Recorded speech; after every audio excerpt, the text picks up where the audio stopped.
De l'autre côté de l'Atlantique, cette fois au Mexique, demain, la Cour suprême doit examiner la demande de libération de Florence Cassé, la nordiste condamnée à 60 ans de prison. Fait nouveau, la télévision mexicaine a fait en quelque sorte son mea culpa hier, confirmant la mise en scène de l'interpellation de la Française en 2005. Les détails, Virna Saki. Des images qui ont frappé les esprits. L'arrestation de Florence Cassé en 2005, filmée prétendument en direct, en fait une mise en scène des autorités. Le présentateur vedette de Televisa, la principale chaîne mexicaine, est passé aux aveux, exprimant pour la première fois hier des regrets. Avec le reportage du journaliste qui était sur place, la vérification faite par les cadres de la production, je ne me suis pas rendu compte de ce montage, de ce piège. Rétrospectivement, en analysant minutieusement toutes les images, j'aurais pu découvrir la supercherie. Dans l'information à chaud, comme l'arbitre de football qui n'a pas accès au ralenti et doit décider sur le coup, je ne l'ai pas fait. Et je le regrette.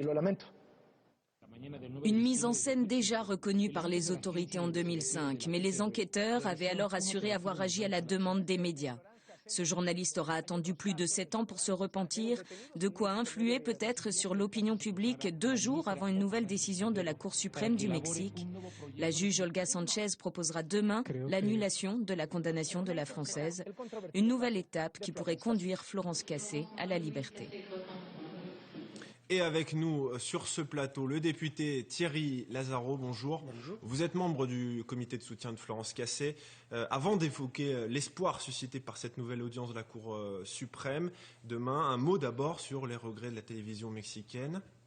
Quel est votre certainement sentiment, tardif, mais vous savez que la situation politique au Mexique, jusqu'il n'y a pas longtemps, poussé à beaucoup de prudence. Donc je ne chargerai pas la barre de ce présentateur vedette. Je pense par contre que c'est important, à quelques heures d'un nouveau procès... C'est un signal ? Oui, c'est un signal. Je pense en tous les cas, on l'espère. C'est un signal de changement de l'opinion publique aussi Un sur ce changement dossier. de l'opinion publique. Beaucoup de choses ont évolué au Mexique depuis 7 ans, puisque ça fait 7 ans que notre compatriote innocente est dans des geôles mexicaines. Otage politique, on l'a dit, on ne reviendra pas sur le sujet. Donc c'est un signe qui nous laisse entrevoir la journée de demain avec un peu d'optimisme, puisque souvent, les parents de Florence elle-même ont été échaudés. Mais on pense sincèrement aujourd'hui l'évolution des mentalités, de la presse, le soutien de l'Église catholique, les politiques de droite comme de gauche, d'ailleurs, étaient partagés, ce qui n'était pas le cas il y a quelques années. On peut entrevoir une issue favorable, on l'espère. L'espoir est toujours aussi grand. On sait que la dernière demande de recours, finalement, n'a pas abouti.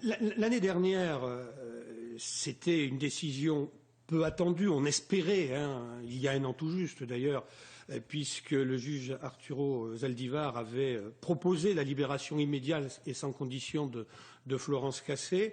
Ça n'a pas abouti, mais 4 juges ont considéré de la Cour suprême, 4 sur 5, et bien qu'il y avait eu de graves dysfonctionnements dans le procès. Aujourd'hui, la juge Olga Sanchez, qui était dans cette formation l'année dernière et qui préside la Cour suprême aujourd'hui, a 2 possibilités. Soit ce qui se passait l'année dernière, ce qui avait été proposé l'année dernière, la libération immédiate et sans condition, soit un nouveau procès, mais à ce moment-là, vider toutes ces charges, et notamment les témoignages de Cristina Ríos Valladares et puis son fils, et Ézéchiel Ezilzadeh, son nom m'échappe, ne m'en veuillez pas, mais qui a été un témoin très très flottant durant toutes ces années. Est-ce qu'il y a d'autres éléments qui justement vont jouer en faveur de Florence Cassé demain ?